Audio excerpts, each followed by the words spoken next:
Hello and welcome to the kitchen table for this midweek session. It's Alison Soughton here from Melksham Team Ministry. I hope you're well. Today I want to ask you a question. Oh, it's not really homework this time, but something I want you to ponder and think about.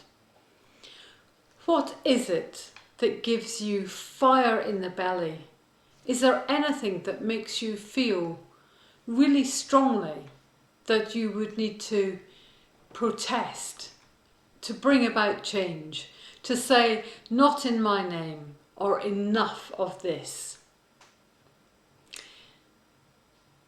The reason I asked the question is because I had been watching, like many others, I guess, the politicians gathering together for their party conferences.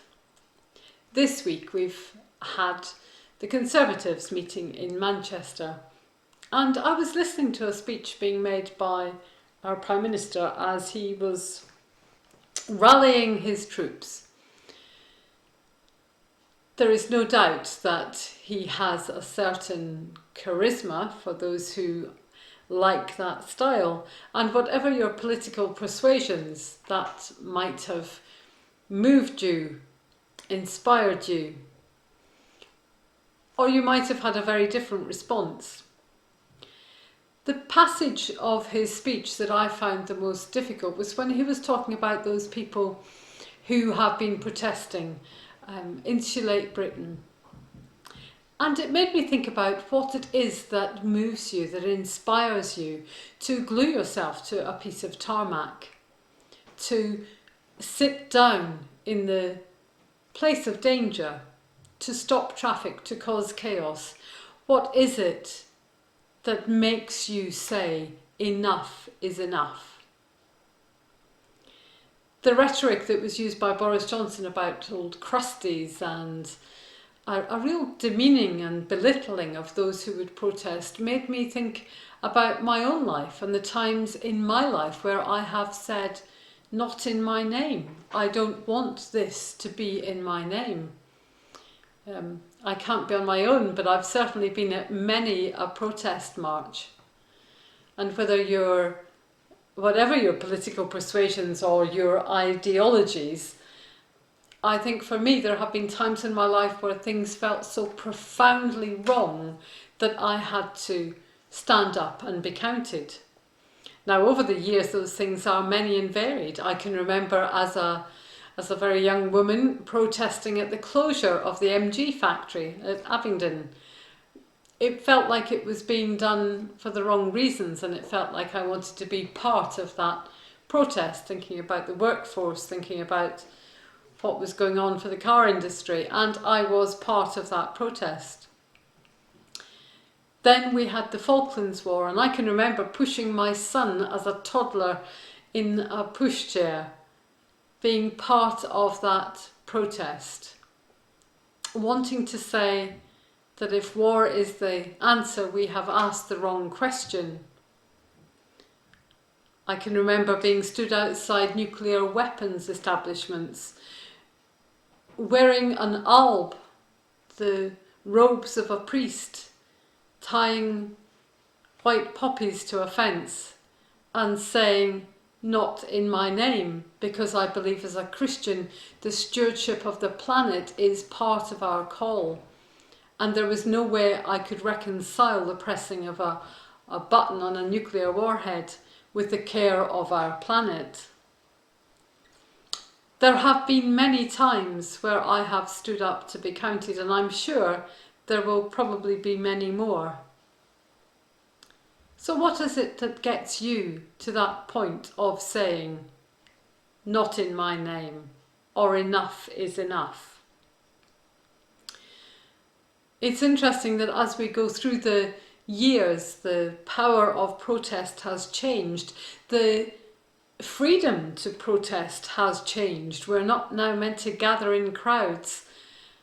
I can remember when I was young, when people were going off to work in their numbers, all to the same place, into factories, into places where working lives were shared, where the worries and fears were part of a collective, if you like.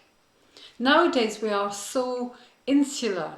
Nowadays we are in our separate boxes, more so than ever, with many of us working from home, many of us using technology to do our jobs, and the whole shape of our society has changed. The women who protested at the peace camps 40 years ago have a story to tell. What's your story? When Jesus walked amongst us, he was very clear about how we had to care for one another, love one another. I think part of that loving one another is actually being able to speak out for those who have no voice. Even if it's about something like how you insulate your home. We're stepping towards COP26, which is a huge gathering of the world's leaders to talk about how we might try and reduce our use of resources, that our carbon footprint might be made smaller. In churches, we have been asked to reduce our carbon footprint, to be carbon neutral by 2030. Not far away at all. A huge task, especially when you have stained glass windows that blow your candles out almost by the amount of wind that blows straight through the glass. A big task for all of us. Insulate Britain are asking the government to help by the insulation of homes that were built before we were thinking about the fuel economy of housing, our housing stock. I'm lucky enough to live in a vicarage that has a really high rating when it comes to insulation and keeping this an efficient home to heat and to look after. But so many people live in houses built in mid-war or in the 60s. Insulation is a really key part of keeping our heat in the house, not wasting it out into the streets. But it's also something that is expensive and the poorer housing stock lacks. If we're going to make the changes that we need to make in our world, that seems like a reasonably sensible place to begin. If we can make our homes efficient, if we can help one another to achieve that, then that's surely no bad thing. God created our world with abundance, but he created it that we might care for each other within it. And that includes us caring for those who live without much money, without much of a voice. Whether that makes you an old crusty, I don't know. The derogatory comments about people who would protest. I think Jesus would have been stood beside me at the gates of some of those nuclear weapons establishments. In fact, I felt like he was. But when he walked our earth, if he had to encounter some of the situations we find ourselves in, I think he would have been there with the host of people around him and saying, "Not in my name." It really isn't a political rant I'm having. It's a ecological rant. But it's also a question of finding out what makes you care. What is it in your life that really does make you lift your head and look around you? What is it in your life that stops you from feeling powerless and makes you feel committed? I think it's an interesting time in the world that we live in. There are many keyboard warriors, of course, all complaining about the tiny, tiny parts of life. Almost everyone has something to say about everything. But actually, when it comes to standing, facing the things that you are opposed to, and risking yourself in the process, being sacrificial in your love of others to the point of putting yourself at risk of harm, of arrest, of not being where you might want to be.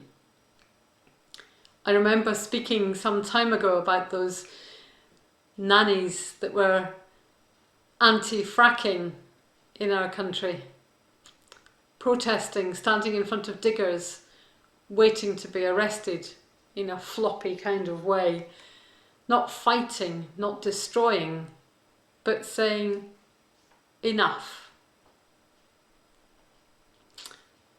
I had a conversation with somebody the other night and we were talking about Hong Kong. It was where this woman comes from, it was her homeland. And she was saying about the protests that had been going on there. She was glad they were all over and that new laws had been passed so that nobody could protest, that they would be locked up as soon as they protested. And it was interesting listening to her talking with a different point of view. She wanted the status quo. She wanted there to be no disruption. She didn't want anybody looking at her nation and thinking that there might be a difficult place to be. She wanted us to all want to go and spend our money there and go on holiday. And I find myself feeling really saddened that a whole generation of young people who may have been going about it in the wrong way, because I don't approve of violent interactions in that way. Destroying and destruction isn't the way to go. But protest, when it is ignored, I can understand why it was ramped up. I can also understand why their fear for the loss of the right to gather, the loss of the right to oppose what is being done to them, is a fundamental part of our right as human beings to be able to say what we feel, to be able to respond to the fire in our bellies and to respond for the fear for others. So as you sit there today, I want you to think about what makes you feel committed enough to stand up and be counted.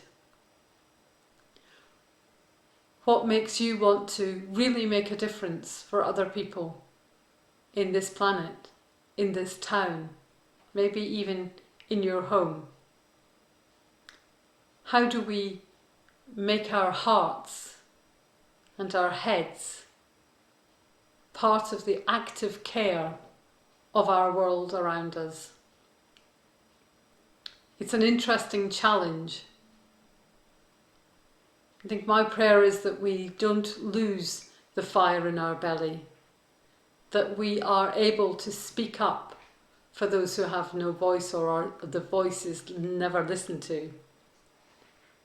And I pray that we will always have that care for the other, whether it's someone we know or someone we don't, that will make us want to stand shoulder to shoulder with those who need our help, deserve our care, and want us to make a difference in their world, in our world. Bye for now. I'll see you on Sunday from the kitchen table.